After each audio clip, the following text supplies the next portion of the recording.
anybody there? Yes, fantastic. People can hear me. Great. Welcome to our December webinar. Welcome back to my channel, Clinical Psychology Community UK. My name's Holly. I'm currently an assistant psychologist within the NHS. And this live Q&A was a topic voted for by our wonderful Facebook group, the UK DClinPsy Applicants Reflective Space. You can see just down below at the bottom there. So, fantastic. Thanks, guys. Thanks for joining. Lovely. Basically, if you've got any questions, pop them in the chat. I have had some questions sent through, and I'll give you a little bit of background about me, just so you know sort of what areas that I might be able to answer questions on. I will try my very best, but I'm absolutely not the expert, but I can hopefully base things on my experience. Okay, so my background, for anyone who doesn't know, I did my undergraduate degree in psychology. I graduated 5 whole years ago, I can't believe it. And then I went on to do a master's in clinical and health psychology. And then I had a year as a support worker within the NHS in a weight management clinic. So it was sort of helping people to lose weight. I then did 8 months as a recovery worker. So sort of like a support worker, but in substance misuse, working with people with opiate and alcohol dependencies. And then I became a senior recovery worker, which is kind of like a team leader. So I did that for a bit. That was my last role. And my current role is an assistant psychologist within the NHS. Finally got there after 4 or 5 years of applying, finally actually got an assistant job. So that is sort of my background. You can ask me any questions on any of that sort of stuff, and hopefully I can help.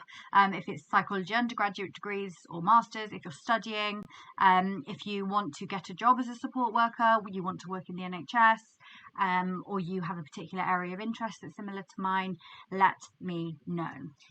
As I said, I did have some questions in though, so we'll start with those just to get us all warmed up, and hopefully this will answer some general questions.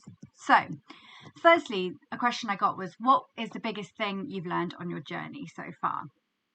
I had to think about this one a little bit, but the biggest thing I've learned, and I only learned this year really, is to be kind to myself and to make sure that I look after myself. That's absolutely the biggest thing that I've learned. And I'd always hear people, you know, during lectures or seminars or whatever, say, make sure you look after yourself. And my supervisors would always say, make sure you look after yourself. And I would be like, yeah, whatever. Like, I need to become a clinical psychologist. I'll look after myself when I'm on training. No, that's not how it works. So basically, just to get really honest, in my last role, I worked a lot. I worked stupid hours, you know. I worked way more than the 7 something that I was contracted to. And it wouldn't be unusual for me to work 10 to 12 hours in a day. It really wouldn't. And weekends, you know, it wasn't requested of me by the job in any way. It was something that I did to myself. But then when I left that job, I realised that I was actually not all right. And it took me some time to get to know who I was again outside of work. So that's definitely my biggest lesson, I would say. And I think it's easy as an aspiring psychologist, particularly an aspiring clinical psychologist, to work ourselves to the bone because it's so ultra competitive, and you have to be the best of the best is the narrative that's out there. So it's easy to just put everything else to the side, like your whole life to the side, and then realize actually, oh, right. So now I haven't quite got there and my life looks like this. It's very stressful. So definitely look after yourself. Like, honestly, do it because you'll learn the hard way otherwise. And the time to look after yourself is not on training because training is even more difficult. So, yeah. Make sure. So now what that looks like for me now is making sure that I take my breaks. I don't work on weekends. I will not work in the evening. I make sure that I am strict with my time and I can only do what I can do because that's all I can do. It's a much more sustainable way of living your life. So yeah, that's my biggest lesson on my journey so far. Another question I got was, what is the best advice you've received regarding job applications? Okay. It's not a secret. For people going for clinical psychology, you're going to apply to a lot of jobs. That's what you're going to do. I mean, When I left my master's, I applied to 165 AP jobs, assistant psychologist jobs, and did not get one. So that was fun. But in that, I learned quite a lot. So I requested feedback from every single application, even if I wasn't shortlisted for interview. Most of them didn't reply, like 90% didn't reply. But I did have one person reply, and I'm forever grateful. I remember their name, I remember which service they were in, and it was down in Dorset. And they said, look, I haven't really got that much time, but I'll wing it in an email. And I was like, fantastic. So they wrote me an email, and the thing that they said is, make it easy for us to recruit you. Like, if you're doing a job application, have that in your mind. Is this easy enough? Am I making them search for the information? So what he explained to me is, get the person specification up. So, the bit down at the bottom of a job description where it has different categories like qualifications, knowledge and skills, experience, that sort of thing. It'll have different criterions. And what you need to do is write those out and then bullet point underneath how you match that criteria. That's what you need to do. Each one, you need to match the job description, the person specification, because then it's easy. It's easy for them to shortlist you, because how can they not shortlist you if you've met all of the person specification? I have done a full video on NHS assistant psychologist applications as well. That should be down in the description below, so you can have a little look at that one as well. So that goes through the whole application process on NHS jobs and how to write your supporting information. But that's the best bit of advice I've received. Make it easy for them to recruit you. If you're writing a supporting statement, which is that free text box on the application, and you're making it, like a wall of words, they aren't going to read it. I'll tell you that for free. As someone who is now shortlisted for jobs and interviewed, I know that I don't have time to sit and read through all of that. And particularly for assistant psychologist jobs, they get hundreds. You get well over 100 applications that they need to shortlist, down to like 10 for interview. So don't be in the 90 that just get pushed just to the side because you've made the information too difficult for the recruiter to spot. You want to make it really easy for them, because like I say, it's ultra competitive, but what that actually looks like is lots of people like you and me we all have the same sort of experience. We're all driven, we're all enthusiastic, we all have a psychology degree, we are all intelligent, we are all keen. So what sets you apart? Knowing how to do a job application, making it really, really clear. And since I started doing that, like using bullets and headings to match the person's spec, making it easy, I get interviews at pretty much every job I apply for now. Probably I'll get an interview. So highly recommend you do that. Any questions on anything we've talked about so far, or anything in general, pop them in the chat and I will get to them. As I say, this is a live Q&A, so let me know what sorts of questions you've got. There's no stupid questions. No one's going to laugh at you. Do not worry. And probably if you're thinking that question, somebody else that's watching is thinking that question too. And it's definitely a question that I've probably thought of way back when, so don't worry. Okay, now another question that I got was, which reflective models are your favourites to use? So if you've ever watched any of my webinars before when I've talked about different reflective models, for me, it really depends on the situation. For example, John's 2006, which I've also done a full video on, that's down in the comments, is really good for deep reflection when you're really trying to get into what you're thinking about, what the experience was, and really focus on it and spend some time on it. Whereas Gibbs, for example, again, done another video on that, so you can have a look. The Gibbs model is quite brief, and it's good for that surface level reflection where you just want to have a bit of time to think about it, but you don't want to go like really, really deep into it. And freehand reflection is also helpful. So if you just want to like write out your thoughts or do a map or whatever you want to do, just journal it, write it down. That's really, really helpful. But I do think for me, being able to reflect verbally with people, and that's not just in supervision, that could be, so the other day I got told to F off by someone on the phone, And I used to get that all the time working in substance misuse, but I hadn't had it for, a year nearly. So I was just like completely shocked by it. So I was talking to my partner about it. I was like, they just told me to F off. I couldn't believe it. But that sort of reflection and having that sort of time to talk about it and think about it helped me process it and help me laugh about it now. So yeah, that sort of thing can really help as well. But if you are interested in using reflective models, have a little look at some of my other videos, because they do explain all of the reflective models in detail with examples, and we critique it. So have a little look at those. So I had 3 more questions come through as well. So the first one was, how do I reflect on previous roles in applications? So this is, I took applications to mean job applications, and not all applications require you to reflect. So, for example, assistant jobs, support worker roles, healthcare assistant roles, they don't require you to really like reflect and use a reflective model.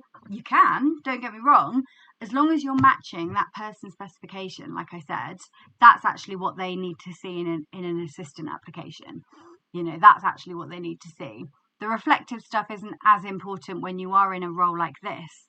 When you're in a sort of pre-training role, yes, it's important for our own development, but it's not important for you to be able to do your job effectively. So therefore, it's not something they really look for in an application. However, in a doctorate application, in the clinical psychology training application, reflection is the name of the game.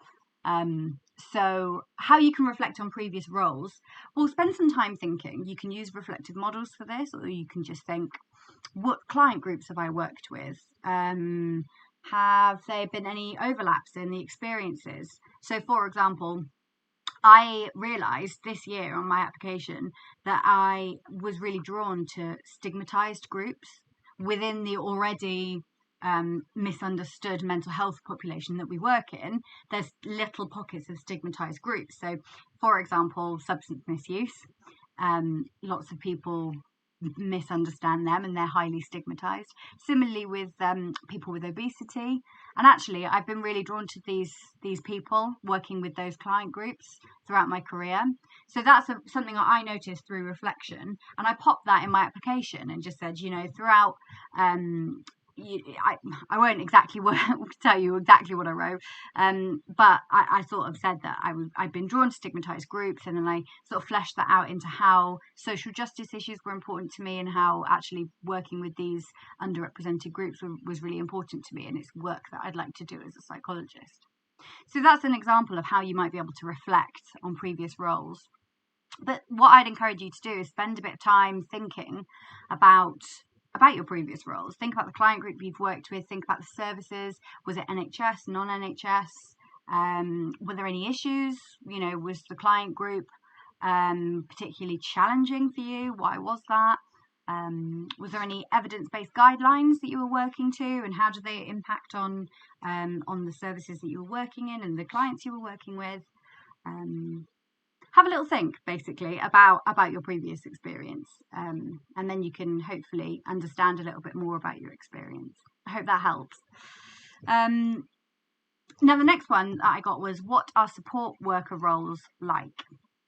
So I know the person that sent this question in is a final year undergraduate student, as you'll see from the next question.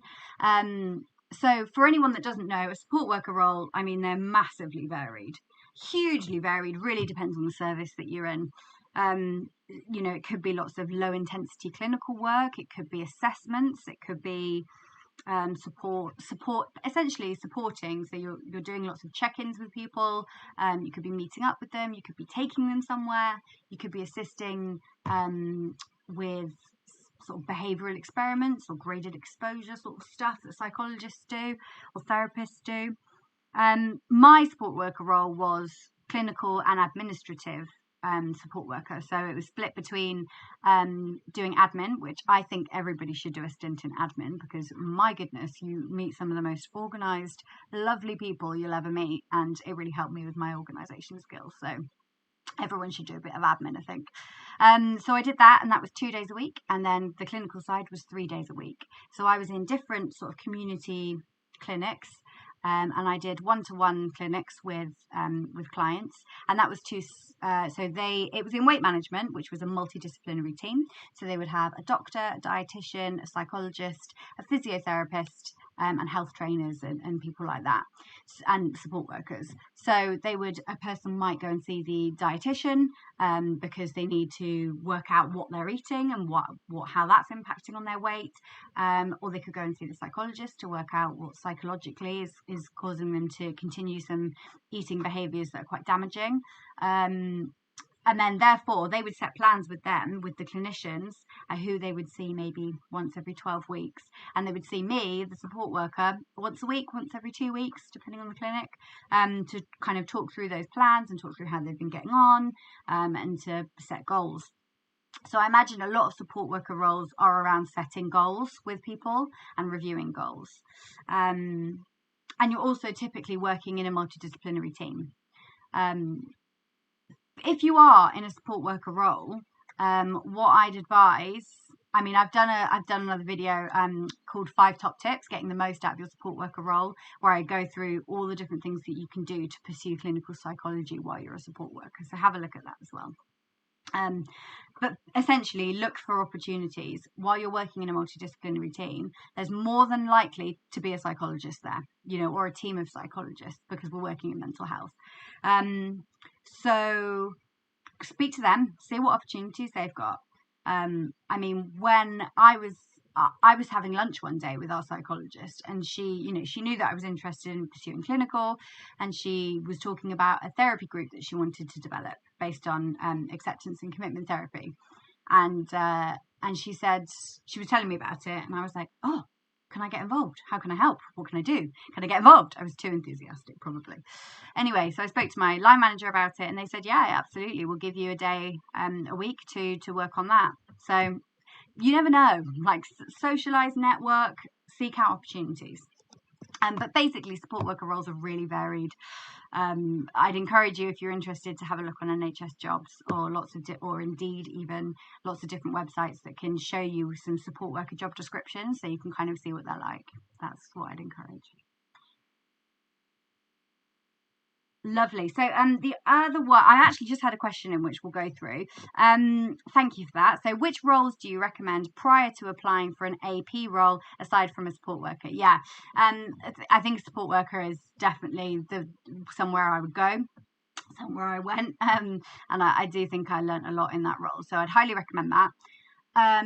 There's healthcare assistants. I've never been a healthcare assistant, so I'm not 100% sure. Again, they're very varied, but being a healthcare assistant can be really, really valuable, because you actually have quite a lot of client contact a lot of the time, more so than some of the clinicians and psychologists that you'll be working with. You might actually have a lot more contact, which is always helpful. Have a look at different companies. So I work now in the NHS, but my previous role was non-NHS. It was a charity that had won the contract to deliver substance misuse services in that area. And they have a sort of different structure. So in the NHS, they don't have recovery workers as such. They might call it something else. But essentially anything where you're like a support worker or a recovery worker, that sort of thing is really helpful. Essentially, if you are wanting an AP role, think about the type of AP role that you want. So if you want a clinical one, so where you're working face-to-face with people or delivering groups or that sort of thing, then healthcare assistants, support workers, that's a really good sort of thing to do, because you're having that patient contact, that client contact, and that a lot of the time is what is in the job description for APs. They want you to have good experience working with people face to face and with mental health conditions. So yes, that's something I'd recommend. If you're going for a research assistant job, so like research assistant psychologist, or an assistant job that's more focused on research, like mine is a little bit more focused on research than it is clinical. Having some experience as a research assistant can be really helpful, and that doesn't have to necessarily be paid. If you live near a university, or you're still at university, they are research institutions at the end of the day. They're not, you know, yes, they teach, but they're actually there to do research. That's where most of their funding comes from, unbelievably. So there's going to be so many people doing research in a university or even a college potentially. So ask. Go and ask. Send some emails out. Find out who you can speak to, who's doing research. It's because research assistant experience can be really helpful. So a lot of assistant jobs want you to show that you can do postgraduate study or some sort of research that is above and beyond your undergraduate dissertation. So have a look at some of that. I hope that helps. Right, I'll just do this last question that I was sent in, and then I will crack on with some of your questions. Yes, activity coordinators and occupational therapy assistants can be really useful in getting group experience. Yeah, absolutely. There's loads of different roles out there. So I also was a community link worker, which essentially was meeting up with older people with mental health issues and every week and sort of helping them out and taking them to do different activities and stuff like that. Lots of charities, potentially the Samaritans if you wanted to be like a listener. Yeah, have a little look, and if you can afford to do some volunteering, fantastic. That's a really great way to get some experience. Not everyone can afford to do volunteering, so it's understandable, but if you can, then yeah, I'd encourage you to have a little look around. Look at different charities, or are there any causes that you're really interested in? So for example, you know, I'm proudly a feminist, and things like domestic abuse is a very gendered issue a lot of the time. So I've been really interested in working with Women's Aid and domestic abuse services and charities before. So you can have a little look and see what's out there, see if there's any subject matter that you're really interested in. Or for example, if you really want to support people going through gender dysphoria or with LGBTQ plus you know, if you want to have a stance on that, if you want to get involved in that, and there are loads of charities and services that I'm sure would love help, or homelessness or anything. So have a little look around. I'm sure there's more opportunities out there than I think are easily available. So yeah. So my last question that I got in was, how can I prepare for a support worker role as a final year undergraduate? So God, if I could go back to being an undergraduate, I definitely would. Probably for different reasons though. I would use the time to figure out how you learn best and how you can best organise yourself. That's what I would do. I think that's helpful at whatever stage you're at. If you're not quite sure how you best learn and how to organise yourself, then do it. But particularly as an undergraduate student, I think you've got more time than you would have if you're working full time. And particularly as if you are pursuing clinical, you know, you only get busier and busier generally. So yes, I do that. If you've ever seen any of my videos, you know that I get hung up on a reflective portfolio. So keep a reflective portfolio. Basically, it's a folder with loads of reflections. Use reflective models. Really think about stuff. Absolutely do that. Do that as soon as you can. Whoever you are out there, do that as soon as you can, because it's really helped me think about things in a different way. I would also think about which areas you want to work in. You know, I've always been really interested in eating disorders. There's just never been a chance for me to get into an eating disorder service and managing anorexia, bulimia, things like that. Although I have worked on the sort of other end and the binge eating side. You can start looking at support worker jobs on NHS Jobs. Have a look, see what their job descriptions are. You could even start applying. Have a go as a practice. It could be application practice or interview practice, and it can actually take like months to actually start. So I would start applying, start having a look. You never have to take the job if you can't take the job, you know, but it's good application practice. So I would start doing that. I hope that helps. So when I put this out onto the Facebook group, I asked for topics, and we had applying to the DClinPsy was the absolute top. Everyone wanted to know about this. I also had interviewing on the doctorate and being an assistant psychologist. These were the top 3 topics that people wanted to know stuff about. So I don't know if anyone's got any specific questions pertaining to these sorts of things. anything like that would be helpful, or I can talk to you a little bit about my experience. So I've applied to the doctorate 6 times. I do not want to apply for a 7th time because I sincerely don't think I've got it in me. But this is the first year that I've had people look at it, and I know what you're saying. I know. I should have got people to look at it earlier.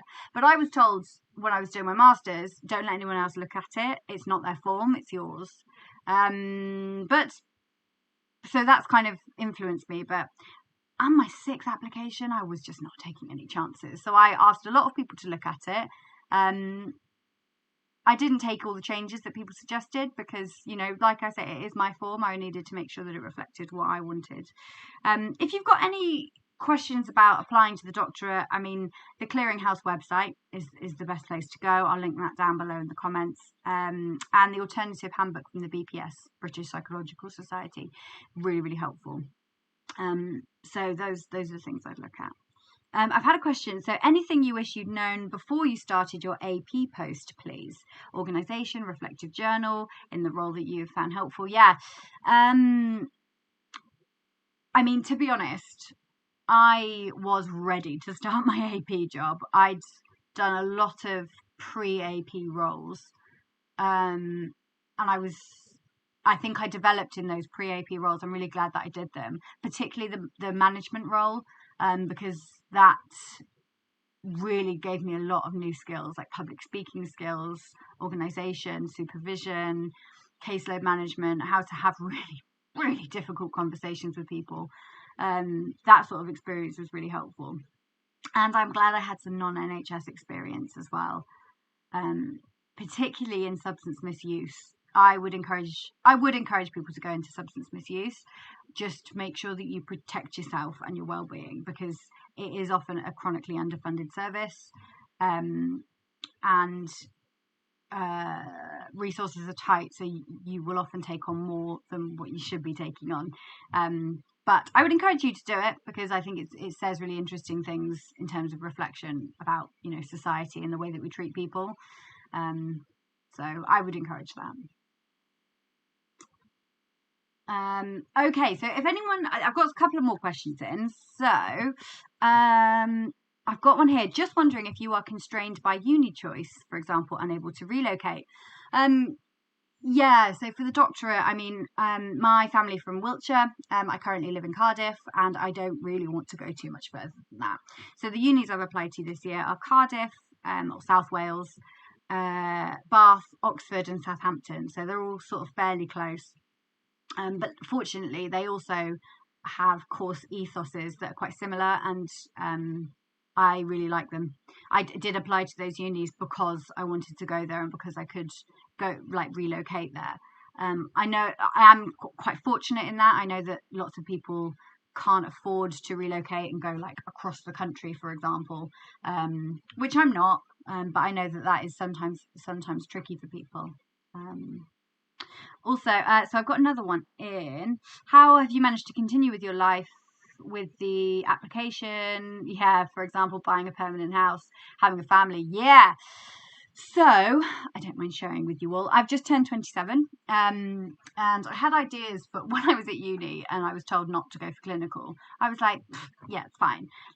I'll give myself 5 years after graduating, and I'll definitely get on anyway by the time I'm 23, and then I'll be qualified by 27. No, that's not what happened. Yeah, so I mean, I think it depends on your financial situation as well and what you're able to do. For me, I've needed a bit of time to get together, a house deposit and things. But I have absolutely put my life on hold for the doctorate, because every year I think, oh, it'll be this year, so there's no point in buying a house now because we'll have to move. Very difficult. This year, regardless of what happens, we're buying a house. It just depends where we're going to buy. So it'll either be, where we both work here, or it'll be around where I'll be training. But that's the plan, because I would encourage anyone to just live your life, carry on. The doctorate is just a job at the end of the day. And if I could go back, that's 100% what I would do. I would, really focus on trying to get on the property ladder earlier, for me personally. Yeah, Yeah, I'm glad. Yeah, I had the same exact idea. Yeah, it's difficult. It's really difficult. And I think because of that, it's I think I am engaged. But we are waiting. Obviously, I mean, COVID screwed up lots of weddings. Fortunately, not ours because we want to buy a house first. But yeah, I mean, getting married wouldn't really impact on my doctorate decision or anything like that. That would be completely separate from it, really. But yes, I hope that helps. And it is a real issue. And I know lots of Instagram accounts. So at assistant psychologist Chloe, check her out. She's brilliant. I will link her in the comments. She recently posted about how she's bought a house and how you can't put your life on hold for the doctorate, and she's right. So while it's important, you can sell a house. Houses will sell. That's what they do, hopefully. So if you buy a house and then you end up having to relocate, you do get a few months' notice. It is doable. It might not be ideal, but it is doable. So yeah. Or yes, you can buy a house and then restrict your location to, where is close to your house and commutable. You can also do that. So yes, I hope that helps. So another one I've got in, would you say any of these roles are doable part-time? I'm currently studying for my clinical psych masters on a part-time basis, but most of the roles seem to be full-time. Yeah, it's like, it's Murphy's Law, really, isn't it? So I've moved around the country quite a lot. And what I mean by that is, what I mean by Murphy's Law is when I lived up in Newcastle, every single job I saw was for Wiltshire or Cardiff or Bristol or Bath. Now I live here, every single full-time assistant job is up in the north, where I used to live. It's Murphy's Law, and I'm sure it actually isn't. I'm sure that I'm just there's some sort of cognitive bias going on, but yeah, I think they definitely are doable part-time. I think I actually am looking for sort of full-time, just having a little look what's around in preparation for this, and there seems to be so much more part-time now available, depending on where you are, I suppose. I think you are more likely to get part-time non-NHS, is my experience. But definitely, I think it's possible. I did my master's full-time and I did my community support worker role part-time as well. So I would contact charities that might need people to go out and visit their, visit service users, things like that. That's what I would do. Or contact local mental health charities that run groups or do stuff online, or the Samaritans, or, that sort of thing. Yeah, I think you can. In terms of paid work, I think it's tricky. But all you can do is keep an eye out there on all of the different job websites. I definitely think it's doable, and I'd encourage you to do that while you're studying. Congrats on the clinical psych masters, that's really great. I'd encourage you to do it because you can sort of apply some of your learning from your masters into your practice. So yeah, I definitely encourage you to do that as much as you can. As long as you're able to do that and keep yourself, well as well, then yeah, definitely.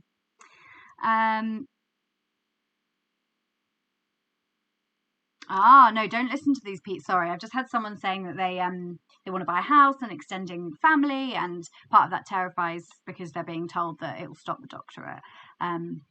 It won't. The doctorate want you to be a person. They don't want you to be someone with blinkers going, I love the doctorate, I want to be a clinical psychologist. That's not what they want. They want someone who has a family, who has other interests.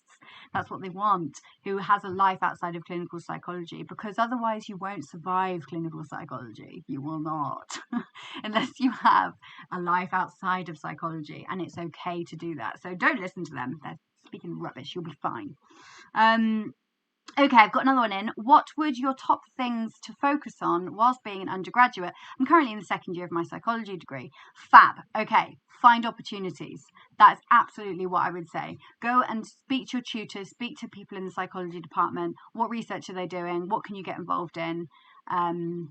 How can you help? Can they offer you any additional supervision? Can they help you with reflective models? Can they teach you anything?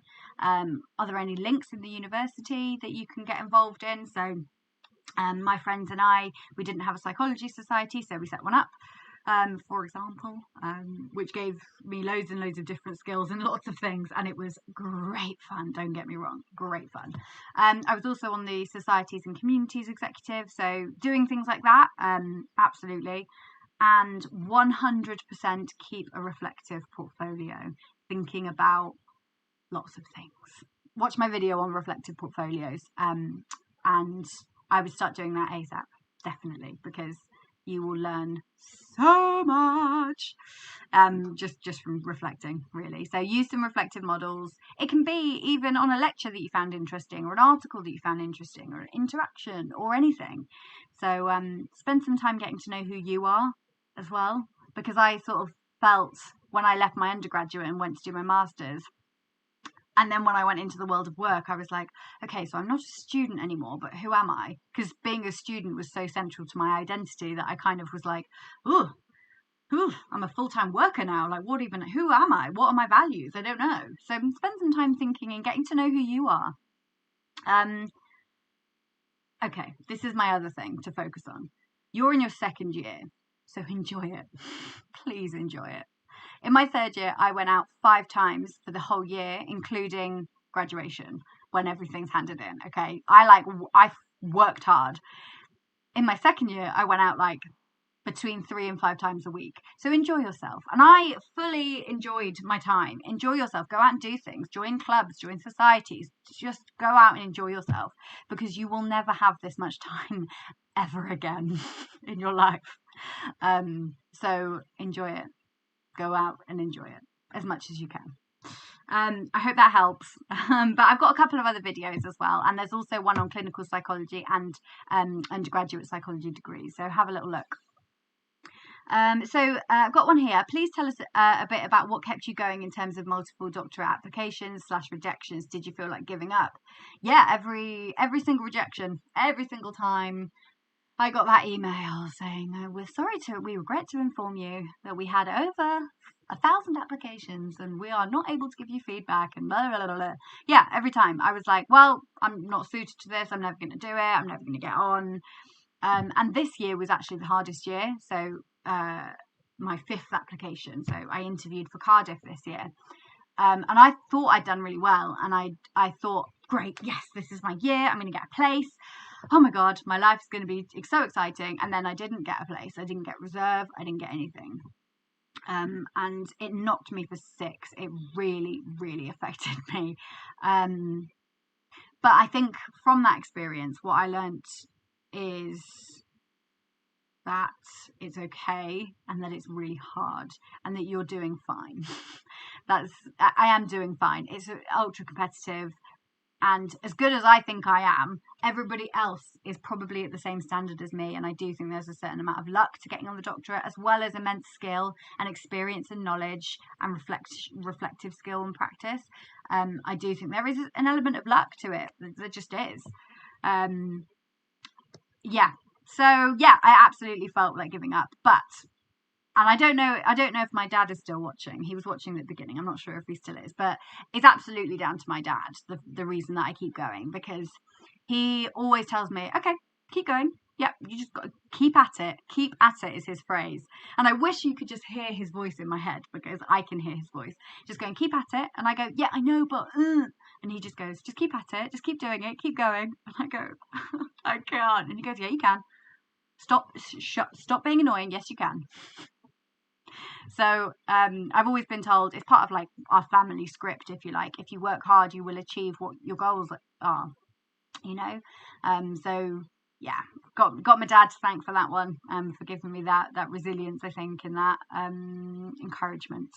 So I hope that helps. Do I have a plan B, and how did I choose it? Yes. Well, this year, as I say, it's my 6th application. I've been saying that I won't apply again. I will. I'll always apply. I'll always keep applying, because that's who I am as a human. But I think what I would probably do is go and train as a therapist, depending on what my feedback was from either the application or the interview. I'd probably go and train as a therapist and do that for a few years, focus on my life, settling down, starting a family, and then look at it later on. It's not my preferred option, but it's probably what I'll do, because the therapy side of being a clinical psychologist really interests me. So I think going and doing that for a few years would be good.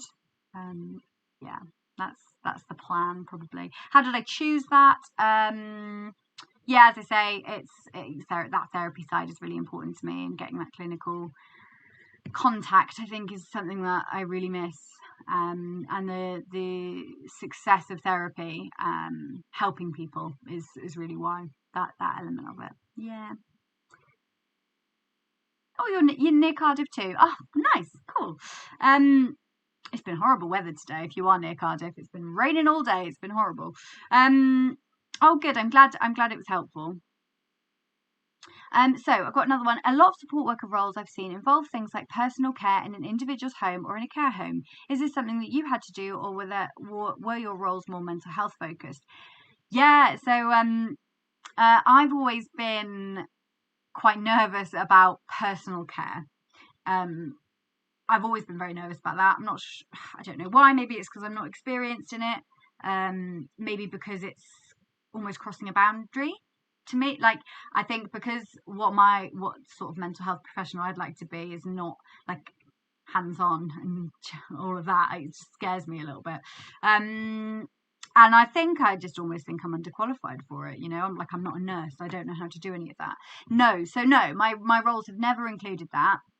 I've assisted with walking and things like that. But no, never. Mine were always more mental health focused and more sort of talking therapy focused. Yeah, it's not to discredit roles that are, healthcare assistant roles. A lot of them are involved in personal care and things like that. And I do think you have a different level of clinical contact in those cases. You have a slightly more intimate understanding of people, and there's a lot more trust in that relationship than there is with someone who you're going to come and talk to in a room for an hour, So I think you get different things out of there. Yeah. Oh, missing your uni days as well. Yeah. And thanks, Holly's dad. Exactly. Yes. Thank you, Dad. What type of therapist? Yeah. So I don't know if anyone knows anything about EMDR. Eye movement. EMDR. Yeah. Eye movements. What am I saying? Desensitization and reprocessing. Eye movement desensitization and reprocessing. So essentially, it's usually applied to trauma, and the idea behind it is really unknown. But the idea, one of the theories, is that when we sleep, when we do rapid eye movement sleeping, our eyes are moving around, and that's how our brain processes things. That's often when we dream. And it processes things. So the idea is that you would get someone to follow your fingers. It's manualized, and you're talking about a traumatic event. So what you're doing is asking them to think about that traumatic event that they haven't processed because they're still suffering from it. So you ask them to follow your fingers, and you follow the manual and all the questions. So what you're doing is you're making the brain go like this. So cool and ridiculously effective, based on people in our service that I've seen that have had it. Yeah, EMDR is so interesting. So I'd love to train as that, but that would be a way down the line, because you have to have quite a good, strong grounding in therapy. I really like the idea of systemic therapy. I like the idea that we all function in systems and you can't isolate the individual from that. I would train in CBT though, because that would be helpful for the doctorate, which is eventually the goal anyway. So yeah, that sort of thing really.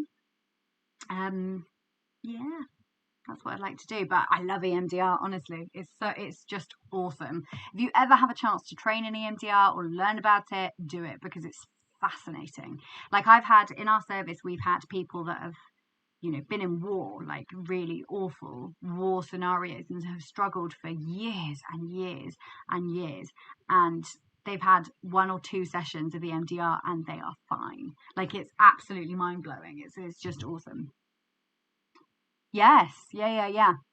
With so really positive changes in clients with functional neurological disorder. Yeah, absolutely. It's got so many different applications. It's really, really cool. So I would love to do that. And I really want to work with trauma, because I think, virtually everyone we work with is going to have some form of trauma. So working with trauma, I think, can be one of the most effective ways of improving someone's distress, reducing someone's distress. So yeah, that's kind of what I'd like to do. But fingers crossed for the doctorate. That's the plan. Who knows? We'll just have to see. Has anyone got any other questions at all while we're going on? Any questions about being an assistant or working in the NHS, or anything else about what you guys are up to at the moment? So I've got one. How do we find trainings for EMDR and systemic? Are they advertised on the NHS too? I only know about CBT therapy trainings.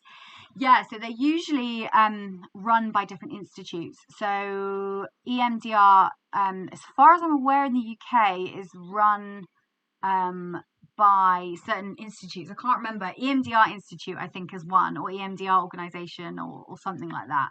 And they deliver all of the training. But for example, for compassion focused therapy, the Compassionate Mind Foundation, they're the ones that do the training for that. And systemic, I think you can train in lots of universities for systemic. So I know the University of Bath does a systemic therapy. I think it's a master's, or it might be a postgraduate diploma or a certificate or something. But yeah, you can do that. So same for CBT, you can go and study at universities. Yeah, but usually to train in therapy, you need to do a master's or a PG cert or diploma, and usually that is something you pay for.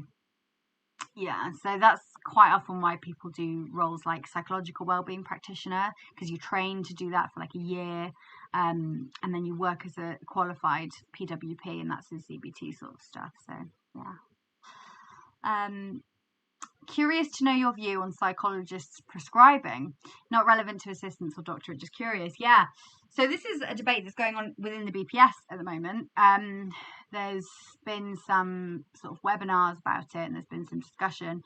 I'm quite averse to the medical model anyway, and the idea that we have patients and that they have symptoms that require treatment. I'm quite anti that in lots of ways. I think that can make more sense for things that are treated generally, managed medically, like schizophrenia, for example. A lot of the time is managed through a depot injection or medication, or bipolar disorder, things like that are usually managed through medication, but psychological stuff can help as well.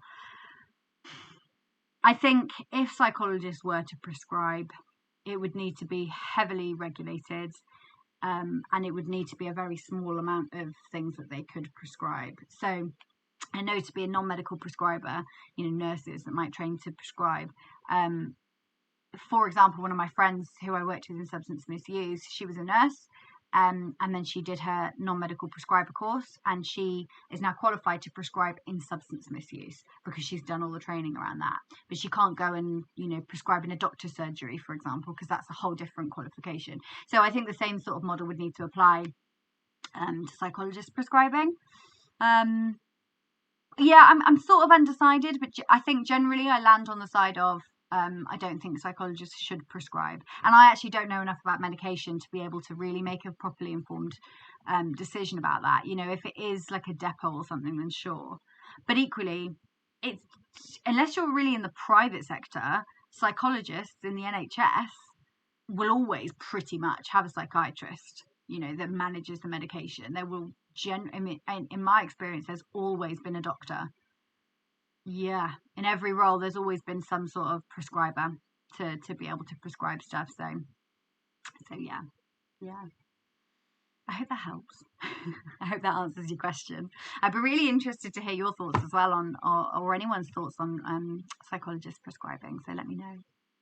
I'm currently trying to find placements to apply for, to do alongside my studies or a summer placement. Do you have any tips applying for placements or finding them? Yeah, this is definitely something I wish I did during my degree, 100%. I mean, I wish that I'd done a placement degree. So like I'd taken a year out, because I think I would have been an AP when I qualified had I done that. So I think it's really good that you're trying to find a placement. That's really fab. I would think about what areas you're interested in to start with, because I think you're always going to have more success with the areas that you're interested in, because there's some sort of genuine enthusiasm about it. So for example, me with eating disorders, what I would do is contact local eating disorder services and say, is there any way I can do a placement or come and help one day a week, or whatever you can do, and ask them what they think. Have a Google, or find out what your local NHS trust is and go on their website, because they'll have like an A to Z of services that you can look through. They'll, and then mental health will be there and psychology will be there. So you contact them. That's definitely what I would do. It can be time consuming, definitely, but that's what I would do. In terms of finding them, yeah, I mean, I've seen the occasional one on NHS jobs, like placement only, but like in how long have I been applying? Like 6 years for jobs. I've seen maybe 4, so I probably wouldn't waste your time on NHS jobs unless you can find part-time roles. They're different. If you can find part-time roles to go alongside your studies, then sure, do that. I would think carefully about working in your 3rd year. That's the only thing I would say. If you are really focused towards getting a first, then you need to, I mean, for me, I had to put all of my effort into that, like all of it.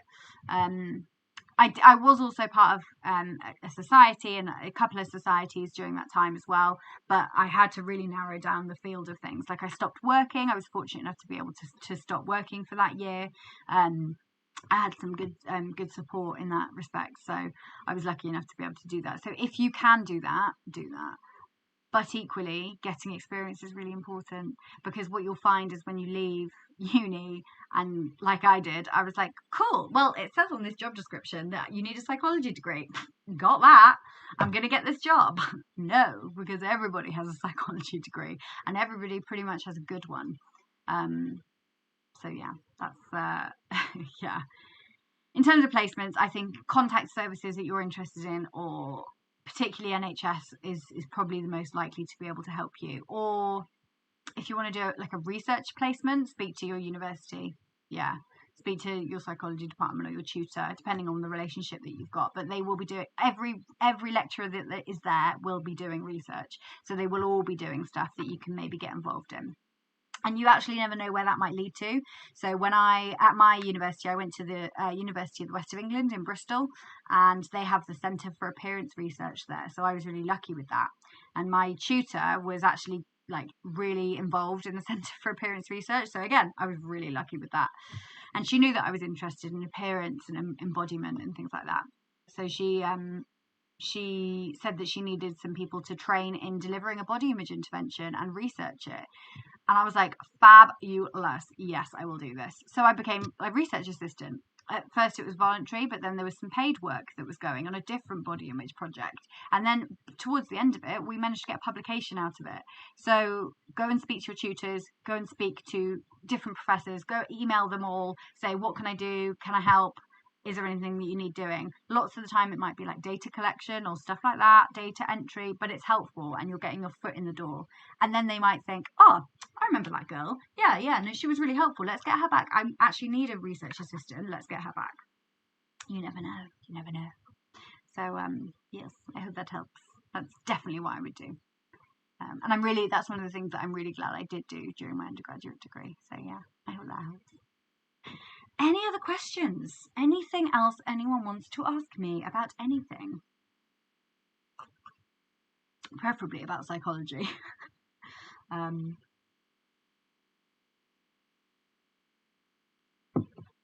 going to take that away. I could sing to you all, I suppose, but I think we're a bit far away from that. Any other questions at all? What I'll do, I'll move on, but if there are any questions, then you're welcome. Then I'll go back. So our next webinars are in January 2021. Where on earth has 2020 gone? I mean, we're all happy to see the back of it though, aren't we? It's going to be on another reflective model. It's going to be on the 21st of January, and we're going to be looking at the Kolb reflective model. So make sure you join us for that one. And then in February, we'll be looking at the Rolf et al. 2001 reflective model for reflexive learning. And within that, I'm going to do a new video every single week. So if you haven't subscribed, make sure that you do, and then you'll get updated when I upload a new video. We've just started a new series called 5 Top Tips. So let me know what sorts of things you want to see. I've also started doing little introductions to various therapy models. My first one, Intro to CBT, is on the channel as well. Let me know what else you want to see. That would be really helpful. If you want to get involved, follow us on all the social media, click subscribe. You'll get updated with all the updates. Join the conversation. Let me know what you want to see. Let me know. Let's open a debate on the psychologist with prescribing rights. Let's have a chat about stuff. I really want to make this into more of a community, so let me know. And yeah, as I say, let me know what you want to be covered in future webinars and future videos. I'll put all the links to the social media accounts in the comments, and any of the other videos in the comments. Thank you so much to everyone that's joined us today. It really means a lot that you guys get involved and that you've asked me so many great questions. I think we've covered quite a lot of different topics. So thank you so much, and best of luck with all of your applications, all of your endeavours. And I hope